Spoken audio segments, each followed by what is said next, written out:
back to my channel. Video gue kali ini bakal ngebahas soal jadilah anak kos yang kreatif. Asik. Ngomongin soal anak kos nih ya.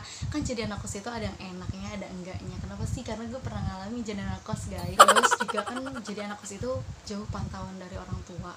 Terus mau gak mau kita harus kreatif, inovatif, karena apapun kita lakuin sendiri. Kita harus mandiri. Biarpun ada teman kita, sahabat kita, kerabat kita, saudara pun ya kan, kita tetap harus melakukan itu sendiri gitu loh. Harus mandiri, kita gak bisa merepotkan orang lain, karena gak enak juga ya kan, iya gak sih? Oke guys, sebelum kita masuk ke topik, jangan lupa like, comment, and subscribe. Jadi selama gue menjadi anak kosan, yang gue alamin itu adalah hal apapun yang gue lakuin sendiri. Kayak misalkan makan ya, untuk makan aja gue itu masak sendiri guys. Kenapa? Karena kalau misalkan gue beli delivery, gue pesen ini itu di warung ya kan, itu malah justru bikin gue boros, pengeluaran terus pemasukan yang gak ada. Maksudnya anak kosan harus kreatif, yaitu masak sendiri. Bagaimanapun kita juga sebagai wanita yang nantinya bakal jadi ibu rumah tangga, lah itu bisa melayanin suami.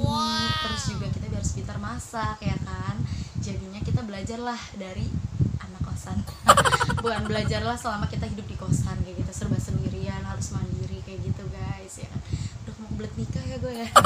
Terus gue pernah ngalamin sakit di kosan guys, sendirian. Itu bener-bener gak enak banget. Itu situasi dan posisi yang bener-bener bikin gue down. Kenapa? Karena jauh dari keluarga ya kan. Yang sakit juga gak bisa disepelein ya. Buat kalian semua anak kosan, itu harus bener-bener jaga kesehatan kalian gitu loh. Pokoknya keep healthy, oke?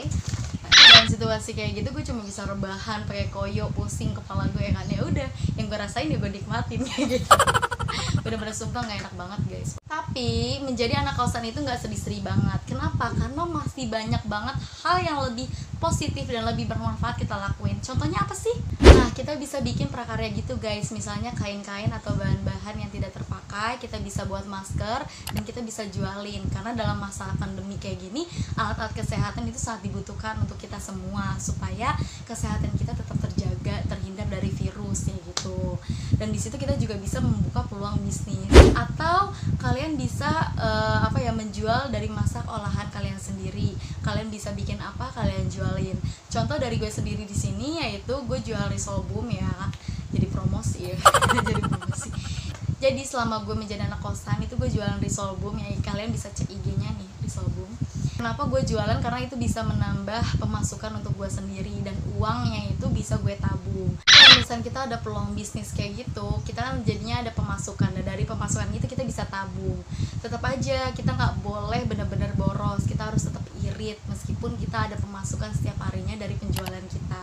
Jadi sebagai anak kosan kita nggak diem-diem aja di kosan, kita punya kegiatan, kita menjadi anak kosan yang kreatif ya kan, ya lebih bermanfaat lah intinya di kosan ya kan, punya kesibukan sendiri gitu loh, kayak orang pejabat.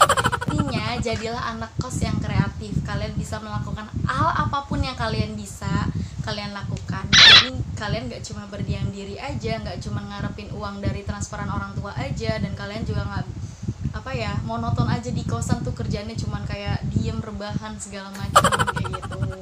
Banyak banget hal positif yang bisa kalian lakuin. What can we do? What skill do we have? Ngelakuin hal apa sih yang bisa menguntungkan untuk kita sebagai anak kosan? Show the talent that we have to other people, supaya orang lain itu nggak mandang anak kosan itu cuma diem aja, cuma rebahan aja. Please, buat kalian anak kosan jangan mageran, jangan males-malesan. Kalian harus jadi anak kosan yang kreatif. Oke, gitu aja vlog gue hari ini. Jangan lupa like, comment, and subscribe.